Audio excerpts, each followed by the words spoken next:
তাহলে সর্বপ্রথম লাস্ট ত্রিকোণমিতির উপর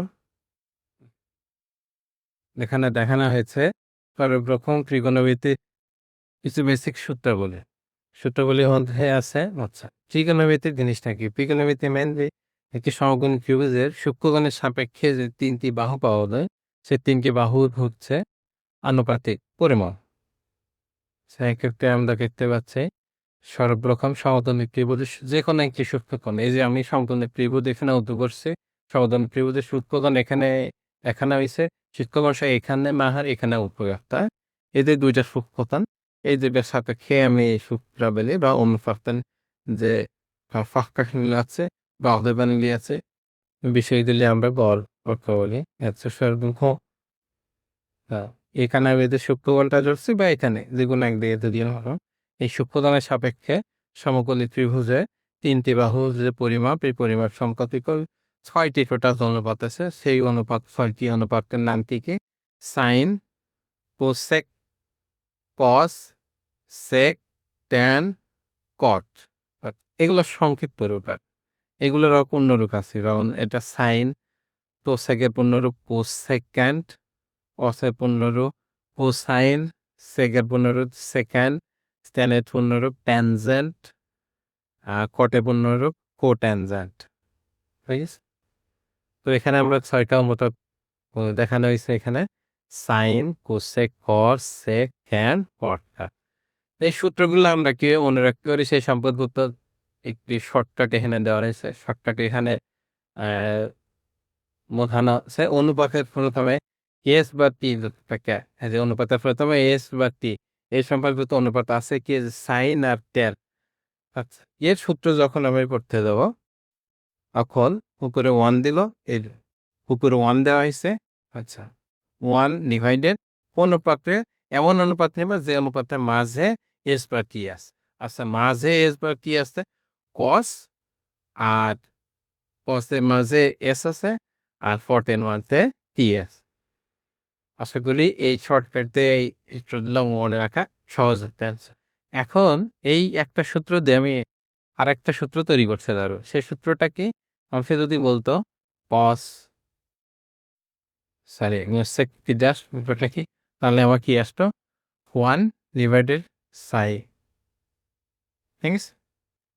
এই সূত্রটা কি হতো, এটা ইনভার্স হয়ে যেত, ব্যস্ত গরম চললে আবার কোসেকে সূত্রটা। আচ্ছা, তাহলে এখানে আমার মেন 3টা অনুপাতের সূত্র জানলেই এনাফ। বাকি 3টা আমি অটোমেটিক্যালি এটা ব্যস্ত গরম করে অটো উঠাই দিয়ে আমি এটা বের করতে পারবো। আচ্ছা, তারপরে আছে অনুপাতের মাঝে এস বদলে টি। আচ্ছা, মানে সমান ইকুয়ালে বাম পাশে যে অনুপাত, সে অনুপাতে মাঝে এস বা ই, এর এখানে আমি শো করছে কসের মাঝে এস আছে। আচ্ছা, কসের মাঝে যদি এস থাকে, আচ্ছা তাহলে কসের সূত্র কি হবে? এমন সূত্র করব, উপরে 1 দিব, ডিভাইডেড অনুপাত, এমন অনুপাত নেব যার প্রথমে এস বা টি এস আছে। এখন কথা হচ্ছে এই যে সাইন আর কোসেকের সূত্র আমি তো লিখে পেয়েছি, হ্যাঁ, মানে কসের সাথে আমার মেনলি সম্পর্ক হচ্ছে সেকের, সেকের শুরুতে কি আছে? এস আছে। তারপরে অনুপাতের মাঝে যদি এস বা টি থাকে না, আচ্ছা, তাহলে কি হবে? অনুপাতের প্রথমে এস বা ই আছে, যে এখানে আমরা দেখি এর কট যদি আমরা লিখতাম উপরে লিখে, আচ্ছা কট, কটের মাঝে কি আছে? কি আছে? তাহলে পটের সূত্র আমার কি জানাইলো? ওখানে 1 দিল, আর এখানে বলা হচ্ছে এমন অনুপাত নিব যেটা প্রথমে এস বা টি আছে। তাহলে টি আছে, তাহলে কি থাকলে পি নেব, তাহলে টি আছে এমন অনুপাত হচ্ছে আমার ভ্যান এন। ঠিক আছে? তাহলে আশা করি এই শর্টকাটের মাধ্যমে আমরা এখানে 3টা আর কি এর অপোজিট করলে আরো 3টা, মোট 6টা সূত্র সহজে মনে রাখতে পারবা। পরিষ্কার বলে without any trouble we can remember those 6 ratios or ratios related formulas by using the shortcuts. হ্যাঁ, নেক্সট আমাদের এই সম্পর্কিত কিছু অভেদাবলী। অভেদাবলিতার জিনিসটা কি? অভেদাবলী হচ্ছে সমীকরণের মধ্যে, আচ্ছা সমীকরণ কি থাকে? সমীকরণে চলক থাকে, তাহলে অভেদে কি থাকে? চলক। চলকের কাহিনী কি? চলকের কাহিনী হলো এরকম। অভেদ আমরা একটু দেখি। অভেদ জিনিস অভেদ তো অভেদাম। আচ্ছা, অভেদ জিনিসটা কি? অভেদ বললাম, একটু এক্সাম্পল দিয়ে বোঝাই। অভেদ হচ্ছে a plus B whole square. এটা একটা অভেদ। কি হবে? এই যে মাঝে ইকুয়াল সাইন আছে, a square plus 2ab plus b square. আচ্ছা, এটা অভেদ কি হবে? এটা তো আমার তো মনে হচ্ছে একটা সমীকরণ, তাই না? আচ্ছা, কারণ এটা সমীকরণ না, এটা অভেদ। কেন? কারণ a আর b এর সকল মানের বলবো, হ্যাঁ? মানে সকল মানের, অল পসিবল মানের জন্য তোমার এই যে এটার মানও আমার ইকুয়াল বসাই। হ্যাঁ? তাহলে এখানে আমি বসাই, এ মান যদি আমি ১ বসাই, বির মান যদি ২ বসাই, তাহলে আমার এখানে আসছে কত? এটা। তাহলে এখানে আমার থাকছে 3 স্কয়ার, 3 স্কয়ার ইকুয়াল কত? 9। আর এখানে এই মানগুলো আমি বসাই দিই, তাহলে 1 আসবে square plus 2 into 1 into 2 plus 2 square. তাহলে আসছে 1 প্লাস 4 প্লাস 4। তাহলে দেখানো হচ্ছে এ আর বি সকল মানের জন্য এই সময় অনিত্যা কি হয়? সত্য। হ্যাঁ? এখানে আমি যেকোনো পসিবল মান বসালেই আমার এখানে সত্য হবে। কিন্তু এটা সমীকরণ হয়তো।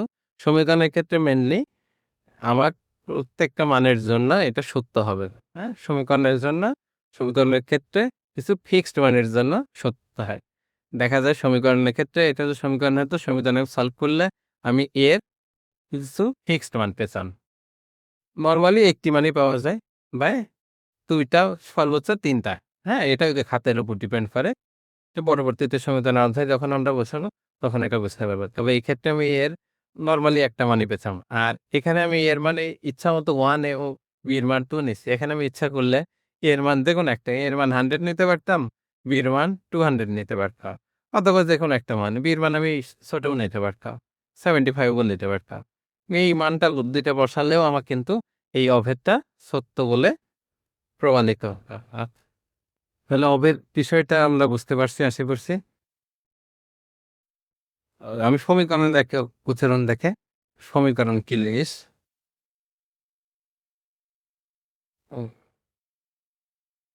সমীকরণটা হচ্ছে যেকোনো একটা সমীকরণ এখন করলাম।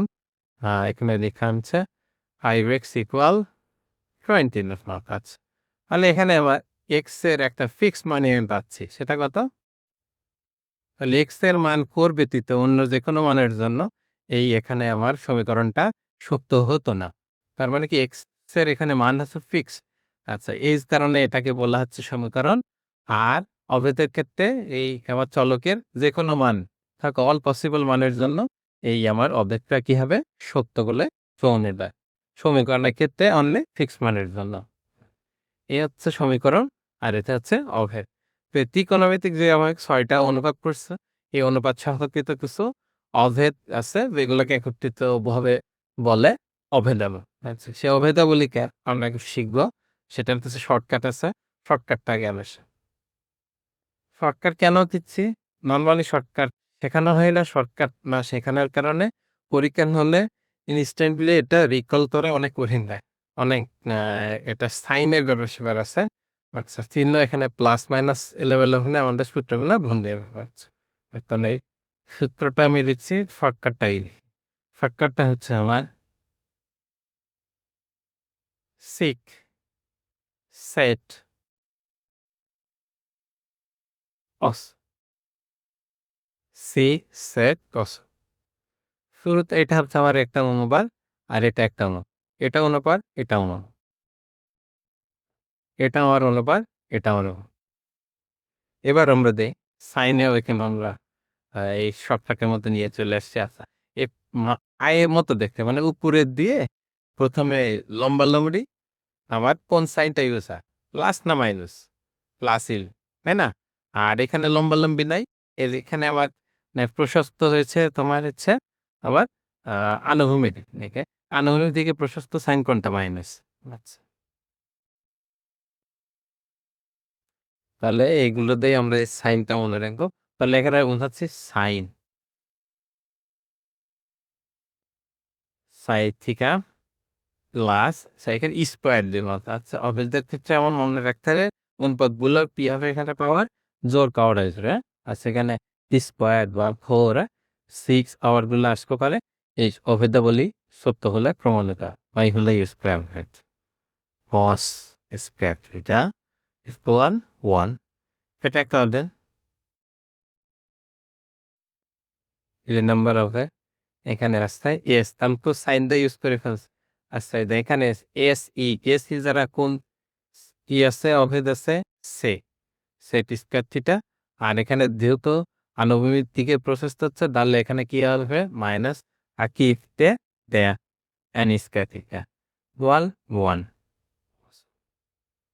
পস পস ও আচ্ছা পস আমরা ইউজ করি মাসে এক এটা আসবে আসলে পোসে হ্যাঁ হেজে এসে পরে আবার কি আছে সি আছে এটা দেখে আমরা মনে রাখবো এটা কি কোসেক স্কয়ার থিটা মাইনাস আচ্ছা কেন মাইনাস কারণ এখানে আমার আনুভূমিক দিকে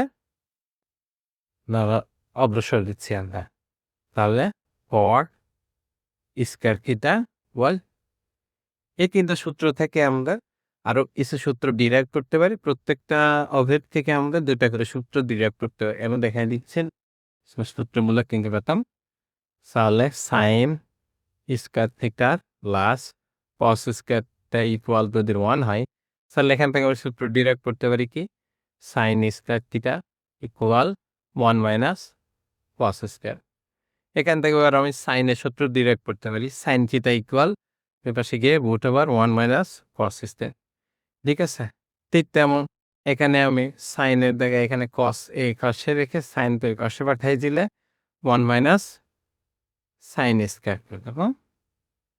আচ্ছা এভাবে প্রত্যেকটা দিয়ে আমরা সূত্র করতে পারি পরবর্তীতে জিনিস পারি আমরা পরবর্তী আছে sec square theta minus tan square theta equal 1 এখানে আমরা লিখতে পারি sec square theta equal 1 plus এন স্কয়ার থিটা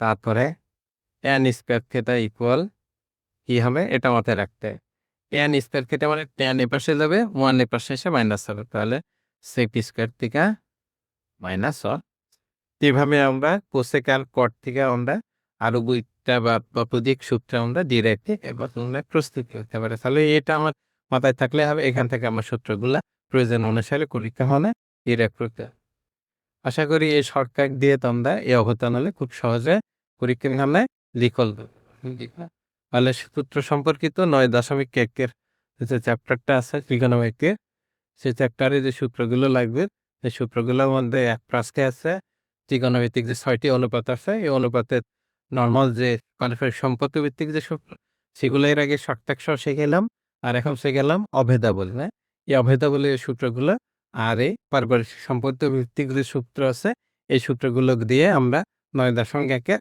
সবগুলো অঙ্ক আমরা সলভ করতে পারি। আচ্ছা তোমরা এই পরবর্তী ক্লাসে অঙ্কগুলো আমরা সলভ করবো তার আগে এই সূত্রগুলো তোমরা আয়ত্ত করে নাও।